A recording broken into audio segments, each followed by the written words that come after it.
Hello, আসসালামু আলাইকুম। Daily রান্নাঘরে সবাইকে স্বাগতম। আমি আজকে রান্না করব আলু দিয়ে ডিম দিয়ে রান্না করব। আমি এখানে নিয়েছি পেঁয়াজ কুচি, কাঁচামরিচ কুচি, সামান্য আদা বাটা, একটু মরিচের গুঁড়া নিয়ে নিয়েছি, লবণ নিয়ে নিয়েছি। আমি এখন এটা ভালো করে মেখে নেব। আমার মাখানো শেষ। আমি এখন এখানে 4টা ডিম ভেঙে নেব, নিয়ে ভালো করে ফেটিয়ে নেব। ডিমটা আমি ভালো করে ফেটিয়ে নিলাম। আমি এখন ডিমটা ভালো করে ভাজবো। আমি কড়াইতে তেল দিয়ে দিয়েছি। এখন আমার কড়াইতে তেলটা গরম হয়ে গেছে। আমি দিয়ে দিলাম এর মধ্যে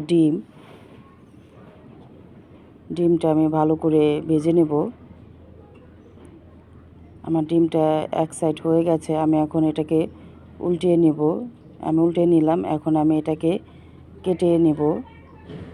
ডিমটা আমি ভালো করে কেটে নিলাম। সবসময় আমাদের ফ্রিজে কোচ মাছ থাকে না, এইভাবে রান্না করে খাবেন। ডিমটা খুবই ভালো লাগবে, ডিমের তরকারিটা।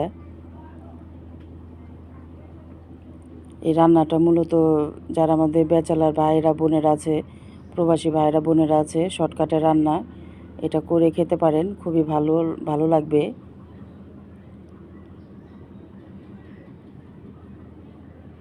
আমি ডিমটা আমি কেটে নিলাম। যদি আমার এই ভিডিওটা একটু ভালো লেগে থাকে তাহলে আমার চ্যানেলটাকে একটা সাবস্ক্রাইব করে দেবেন, একটা লাইক করে দেবেন। আমি বসায় দিলাম কড়াইতে দিয়ে দিলাম পরিমাণ মতন তেল।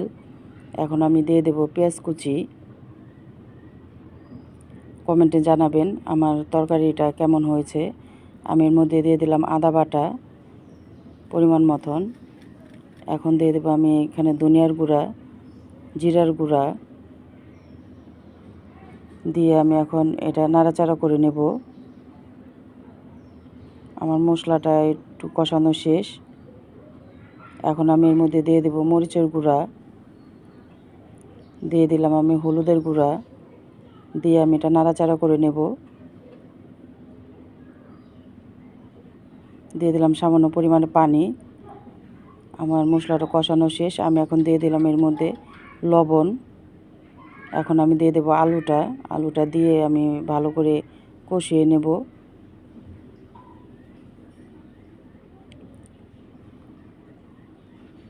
আমি নাড়াচাড়া করে দিলাম।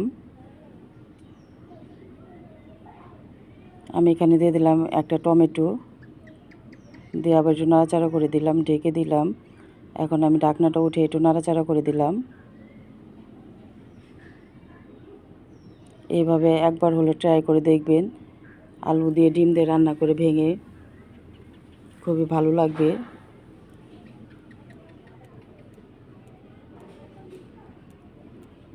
আমি এখন দিয়ে দিলাম এর মধ্যে পানি, ঝোলের জন্য পরিমাণ মতন দিয়ে দিলাম। আমি এখন দিয়ে দেব এর মধ্যে ডিমটা। আমি যে ডিমটা ভেঙে ভেজে নিয়েছিলাম সেই ডিমটা আমি এখন দিয়ে দিলাম। আমার বলক উঠে গেছে তরকারিতে।